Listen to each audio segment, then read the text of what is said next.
the camera. Give it to me. Give it off. Give it off. Down. Down. Give it. Hello, everyone, and welcome to another disgusting, awful, excruciating episode of Worserer. I'm Alex Navarro. I'm Matthew Rory. Yes, you are. And what are we doing today, Matt Rory? We are talking about Star Trek. You love Star Trek. I do enjoy Star Trek. I kind of enjoy it even when it's bad. Yeah, but not these movies. No, not these movies, unfortunately. What's your movie? What's the worst Star Trek movie to you? I think the worst Star Trek movie of the original series is Star Trek 3, The Search for Spock. Very, very bad. I agree that movie sucks, but it is nowhere near as bad as Star Trek 5, The Final Frontier. This one's a total shit show. We're going to find out. Indeed. We also have a very special guest today. Awesome. Mr. Matt Kessler. Gentlemen, how are you doing? I am doing well. I want to see a dirty fight. There's no taboo. Nothing's off limits. I want to see you go for the jugular. All right. Well, we'll try to provide some spirited debate for you to judge accordingly, and you're gonna say I'm right. That's pretty much how we work this out, right? If that is the outcome, you will be murdered. There's nothing either of you have that I want. Phenomenal. Gentlemen, let's get this started. Mr. Rory, Star Trek 3. Star Trek 3, I'm going to start off by talking a little bit about fan service. I think this movie really squandered a lot of the goodwill engendered by Wrath of Khan.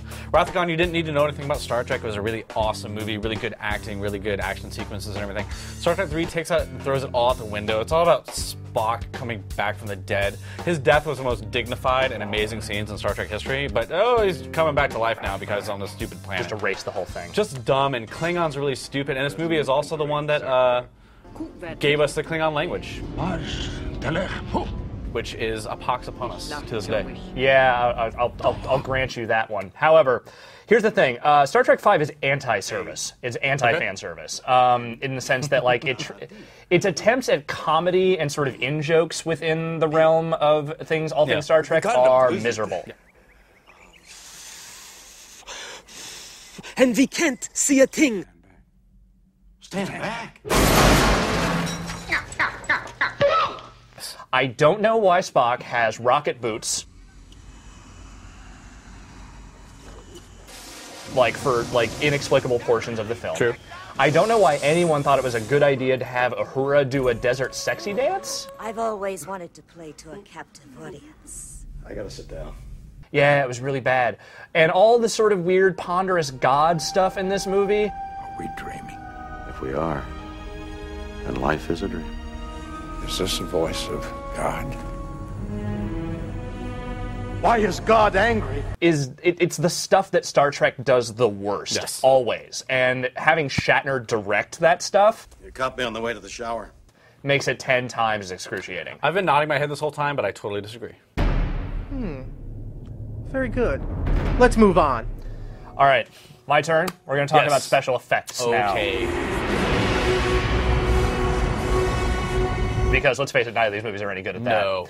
No. Makeup-wise, Star Trek V has some of the most miserable instances of alien makeup anywhere. The Klingons look super grody the whole way through.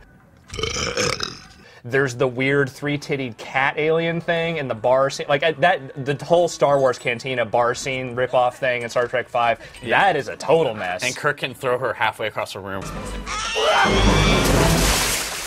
I'll knock you on your goddamn ass. Plus the weird Romulan woman that just looks like some cast-off from, they cover her ears from Thailand. They didn't know. Yeah, whatever. It's all awful. And then all the space battle stuff looks super cheesy. Especially when they get to the Great Barrier, which looks like a cloud of sort of dusty whatever in water.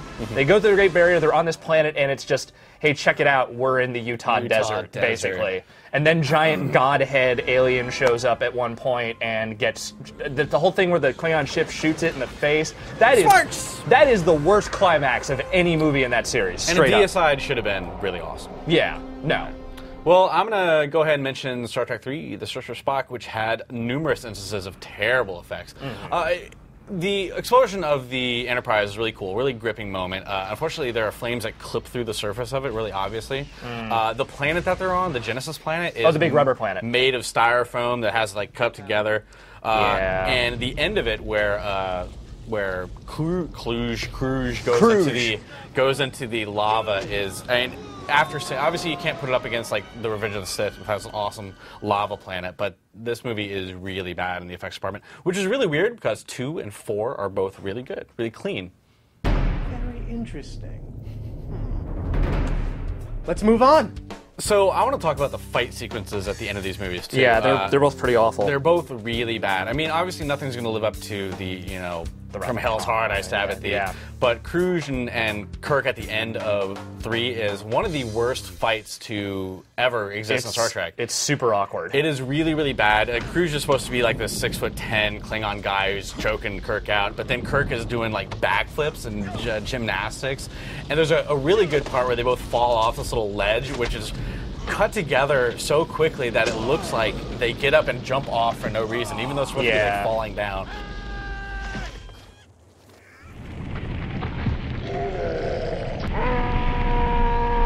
Poorly put together, poorly directed. And there's the line. There's the William Shatner line at the end of it.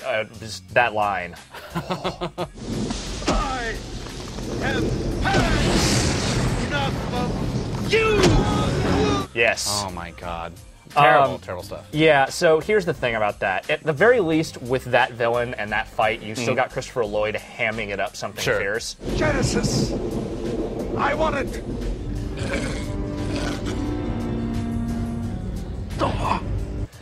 The crazy religious zealot Vulcan Cybok in Star Trek V sucks.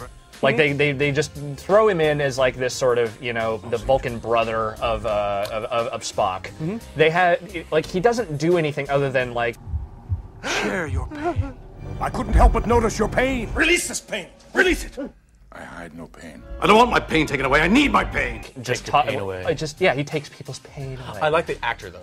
The actor's fine, but like he doesn't really have that much to do other than take people's pain away, take it away. And then when they get to the God Planet and they're talking to the giant head dude, and then like he sort of disappears for a while, and like he's chasing Kirk around the planet with like horrible lighting.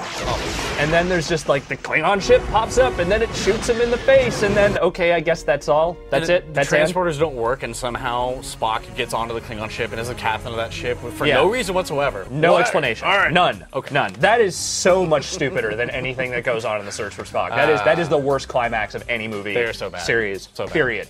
All right. Ooh, I wish you gentlemen would take my pain away. Let's try moving on to the next topic.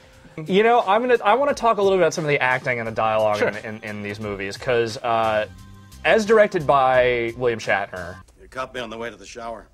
actors do not act so much as they kind of gesticulate and brood and kind of they're just kind of there. They're just kind of wooden cutouts of people. There's this whole like 20-minute scene in Star Trek V where the Cybok is like talking to McCoy and like trying to get him to take away his pain, and then Spock as well. And it just the pacing of it and the acting and just everything that goes on in that scene is ponderous. Like it's so perfect. It's such a perfect example of like how not to direct an emotional scene. I almost fell asleep in the middle of part of this movie. Unbearable. Yeah. And then there's all the stuff in the space bar and the crazy space planet where like the Romulan and the Klingon and the human guys are like, all those people are terrible. It's just, it's literally one of the worst casts of any Star Trek movie, and the acting involved, as directed by Shatner, You caught me on the way to the shower. is a total mess. I'm not going to disagree. I will say that Christopher Lloyd, I love him, love the guy, but he's such a ham. He's just over the top so much in Star Trek 3. There's a moment especially where he kills his lover because she has seen the Genesis data. Yeah. And he just kind of says, "Oh, unfortunate." And he looks at the screen for like just staring at the screen, and it's so funny. Yeah. It's over the top, but he loves that rubber dog. The rubber dog is a really good, bad special effect. Yeah. And just all the main cast, it seems to be. Shatner is always Shatner, but when he says stuff like, hey, is there going to be a party when we get back to space dock? And he's like, This time we've paid for the party with our dearest blood. all these lines like these- are kind of written up. I've left the noblest part of myself on that Genesis planet. It's God. over the top and overly reverential and too Star Trek-y for Star Trek's own good. It's completely, it's miserable. It's miserable. It's bad. So there are a couple little things that we want to talk about, especially the Star Wars Cantina rip-off scenes in both of these movies, which they both have for some reason. Star Trek 3 has a spaceport bar scene, which is really weird. The two things I really hate about it are the little airplane fight sequence, which is like, I don't know if they thought it should be like that's futuristic. That's and then there's also video games look like. The weird hooker bartender waitress who has like it's sci-fi makeup on and she's really perky, but she looks. And like then there's also this sort of Greedo guy that like comes up and starts talking to him. Hey, it's Star Wars all of a sudden. Yeah, okay, that's bad. Yeah. The one on the neutral zone planet where like all these people like are sort of trapped. Is 10 times worse. There's a pool table that has water in it for no fucking reason whatsoever. And then again, three-titted cat lady dancing on the bar. Who gets thrown into the pool table and then dies. Yeah, she dies because it's water. Because there's water in cat. Water in cat can't do it. It's amazing. I'm gonna say mine's worse. 100 times.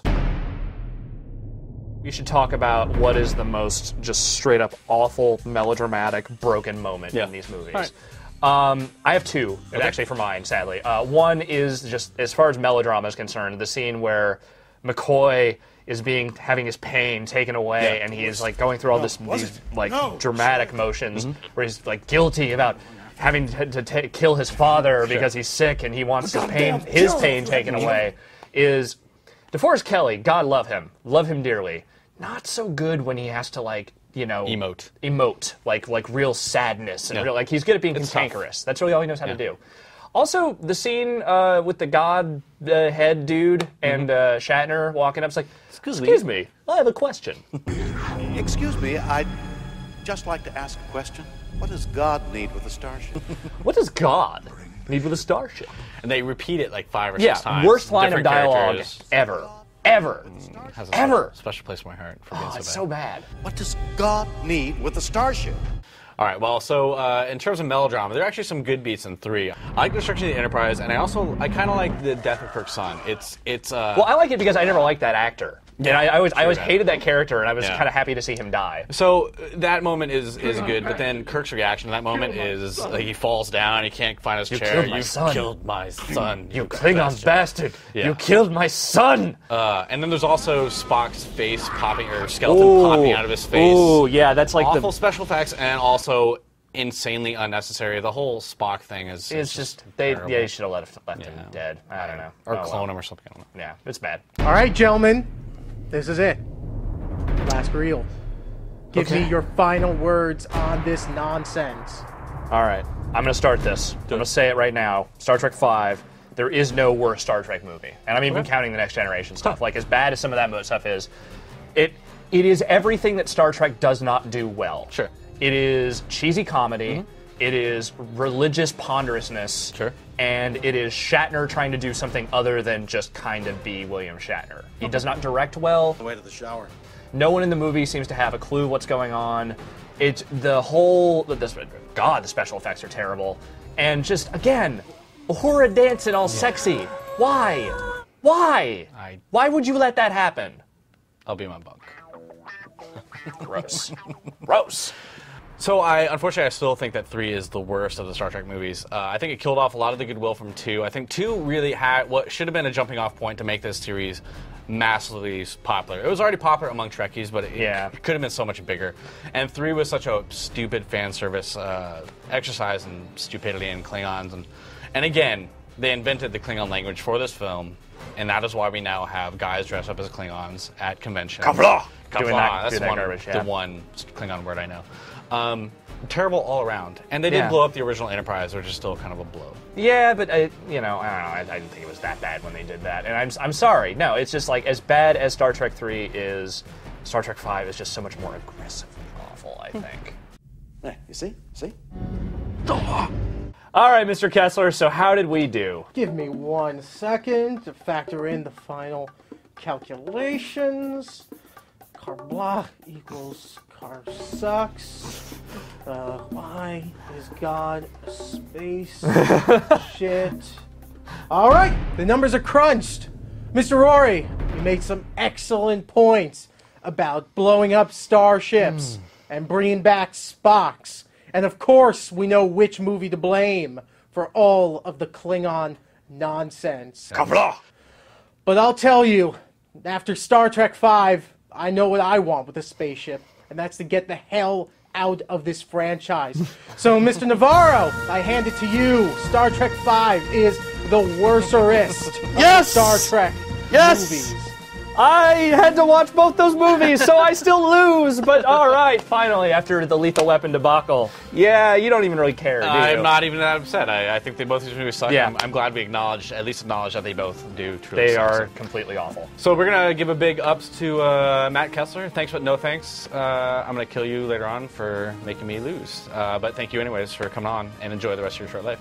Indeed. Thanks to all of you for watching another episode of Worserer. We will certainly be back soon enough with more Something things worse. that completely suck.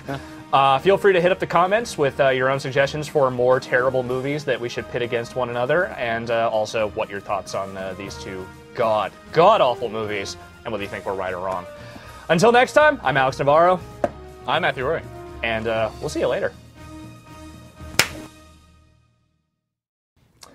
All right, Mr. Kessler, so how did we do? All right, let me punch in. Someone called me.